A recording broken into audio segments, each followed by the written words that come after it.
The reporting season effectively kicks off for me next Tuesday with Transurban on the 8th of August. Hits a peak on the 23rd. We've got 3 or 4 companies presenting then, and it runs all the way through to MQA on the 31st. MQA was telling me the reason that they're so late is because they actually have to tee it off their French counterparty in the APRR asset. So they just wanted to highlight that to me. Look, in terms of the macro backdrop for the reporting season, what have we seen? Well, interest rates have continued to be low, volatile, and also increasing slightly. We've had low CPI, certainly below that sort of 2 to 3% target range that the RBA targets, and that's important for infrastructure because some of the assets actually have CPI-linked pricing. And also, one thing we've got to watch out for, just might be a sneaky cost increase, is the rapid increase in electricity prices that we've seen. Overall, with the core infrastructure stocks, really shouldn't expect any sort of major earnings hiccup with their historical result. That's because they provide essential services, so that means that demand levels are fairly stable, and they've got that sort of inflation-linked pricing. So it's all about that sort of predictability of cash flows. And then on the assets where there is a bit of volume risk, so those patronage risk assets like airports and toll roads, we already have had pre-release of data come through to help us out with that sort of revenue line. So the key risk really will be on the outlook statements, particularly those that are going to be providing sort of first-time FY18 dividend guidance. So that will include APA and Transurban. Also looking into those sort of guidance statements, you get sort of more ambiguous sort of outlook statements from the likes of Cleanaway, QUBE, Aurizon and ERM Power, so typically more vague. Of my coverage, when we're looking at the historical results, the ones that have sort of probably most uncertainty in my coverage group are Cleanaway, ERM Power and QUBE, just because they've got more uncertainty on their revenue line. Having a look at my coverage summary there, just a very quick sort of snapshot. My preferences still remain Sydney within the transport infrastructure space, Spark infrastructure within the energy infrastructure space. You'll also notice there that AusNet Services has got a TSR just above that sort of 10% range, hence the reason why we got it put into the income model portfolio. So it provides a dividend yield kicker and a bit of diversification for that portfolio. Unfortunately, AusNet doesn't report with a June year end. They're a March year end, so we won't get an update on them this coming result. So I'm just going to provide just a very quick run through of what I'm looking for in each of my stocks. I'll try and sort of motor through this, keep it going. Transurban first up. Look, should be a solid result. A little less transparency coming into this reporting season because for the first time they haven't actually provided fourth quarter traffic and toll revenue data. They're providing it all on the day when they release their result. But I'm expecting that sort of low double-digit earnings growth to come through, although I will be watching for continuation of some strong cost growth that we've seen coming through in the last 2 or 3 reporting seasons. And that's particularly within their corporate area as they look to expand and develop their portfolio. I'll be most interested in that FY18 DPS guidance, so I'm targeting 56 cents growth. So it's a pretty strong level of growth, continuing that sort of high single-digit, low double-digit growth rate that they've had going.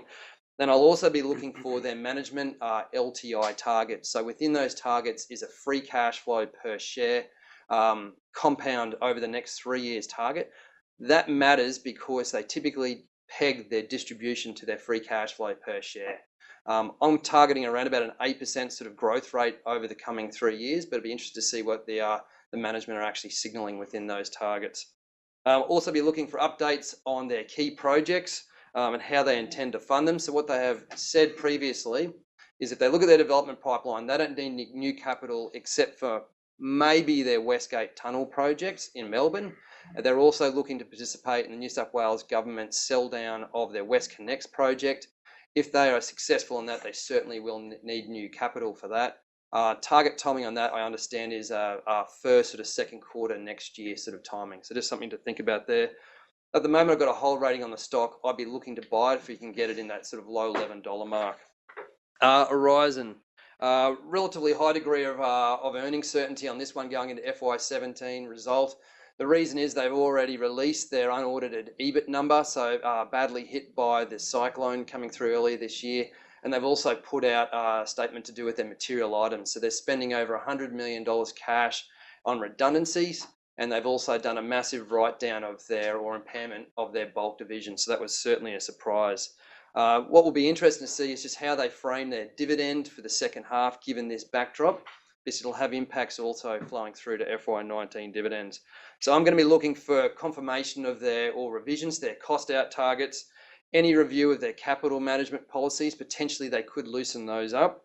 An update on their intermodal divestment process. I've suspicions that QUBE raised some capital in June just to be prepared to participate in that sell down process. And I'm also looking for any comments in terms of the EBA negotiations that are likely going to start, I think, probably later this year, early next year. And that's important because they're running their cost base or at least their labour costs at 4% per annum. Reality is labour costs at the moment in Queensland are running at more like 2.5. So if that comes down, it actually takes a hell of a lot of future costs out of the business. And the other big thing hanging out there too is their regulatory reset to do with their network business. Accounts for sort of 40 to 50% of earnings. That's due to be finalised by the end of this year, but if historical experience provides any guide, it's likely to drag on. But just wanted to hear the comments on that. Obviously, this relatively new CFO and CEO team, we're looking to see what they can come up with for the business. Just given the earnings headwinds they've got, I wouldn't be buying this stock until you're getting down into the low $4 sort of range. Sydney Airport, obviously that preference in the transport space. Look, in terms of passenger data, we've obviously got that data coming through showing some fantastic international growth, well and truly above trend rate still coming through. I'm expecting that to leverage into around about sort of 6% compound growth in the EBITDA line, and with flattening or flattish interest costs should leverage into about 12% cash flow growth. And they peg their distribution off cash flows, hence you're getting that quite strong distribution coming through. The one cost that they had highlighted earlier on in the year that might be coming through is electricity costs just being a bit higher. Since the time that they provided that guidance, electricity costs have even gone higher, so maybe there'll be a little bit of a bite on that front. I'm optimistic, given the growth that has come through, that there could be a little bit of an upgrade to the distribution guidance. They're targeting 33.5 cents this year. On my numbers, I've got it at 34 cents. I think potentially they could actually upgrade either at this result or later on in the year. So I'll be looking for indications to do with Northern Hemisphere slot bookings to do with their winter period. They typically provide an update on their CapEx budget going forwards, timing of commercial projects, and any sort of indication to do with capital management. Their balance sheet's getting strong enough now that they're within the. I think they will move from a BBB to a BBB plus type credit rating with S&P's. S&P's has sort of signalled that is really that real potential. So that'll be a good news story for the stock coming through. In terms of APA, I mean, this one should be a low risk historical result. They've provided some pretty tight EBITDA guidance, and they've got a real good track record of hitting it. So I'm pretty much in line with consensus on that one. We're all at sort of the top end of the range, so that's indicating a solid sort of mid 8% sort of EBITDA growth. To me, of more interest is going to be their guidance going into FY18. They typically guide on EBITDA, net interest, and distribution. I'm at the bottom of consensus in terms of growth rates going into FY18. So I'm only around about sort of 1% sort of EBITDA growth. I think the low inflation that we've been talking about will come through and will sort of take a bit of growth out of their revenues. They haven't had any sort of large growth project or acquisition that will come through that will actually give a decent step up in earnings into FY18. And I think there's a risk of potentially a little bit of a reduction in contracted capacity in the New South Wales and in Sydney business. That could just take a little bit of the earnings growth out of the business. And so there is a risk in my mind that consensus forecast for DPS of 46 cents, given that backdrop and given that they seem to be running more conservative capital management settings, it could come in a little bit lower. They have targeted a investment pipeline over FY17 to 19 of $1.5 billion. Some of that includes stepping away from their sort of core pipeline infrastructure base into renewables and midstream. So they're rapidly on the way to fulfilling that target, but they're sort of, in my mind, taking on lower returning projects with a higher risk at a quotient to it. So I'm just a little bit more cautious on the stock. I'd be looking to buy that more in the sort of the low $8 range. Cleanaway. What stands out to me on this one is just how tight the consensus range is going forwards for a stock where we don't have all that much visibility on what's going on between result announcements. Other thing to watch for too, Four Corners is supposedly going to be doing a report on the waste management industry on this coming Monday night. We've seen what Four Corners can do to stock prices, and bad sort of media reports can hurt these stock prices. So just one to be a little bit cautious on. I think there's real potential that they could actually surprise on the upside on this front. So there's been cost outs coming through. There's been improvement within the existing business. They do have a little bit of exposure to power prices in terms of selling generation into the market.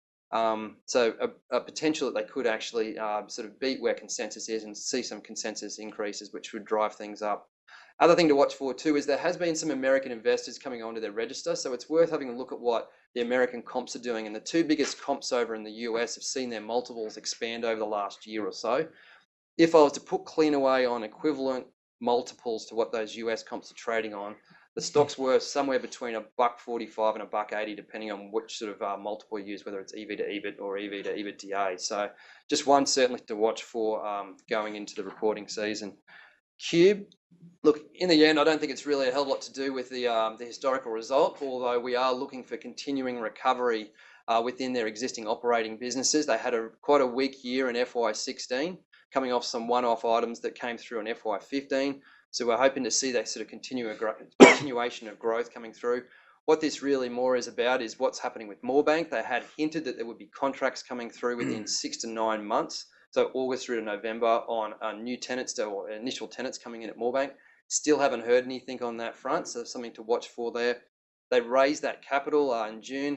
There's probably about $500 million of capacity on that balance sheet just to bring them back up to the bottom end of their target gearing range. So 500 mil to spend on acquisitions, and like I referred to before, potentially intermodal business out of Aurizon, potentially if Toll Holdings does some asset sales, etc. Stuff to look for on that front.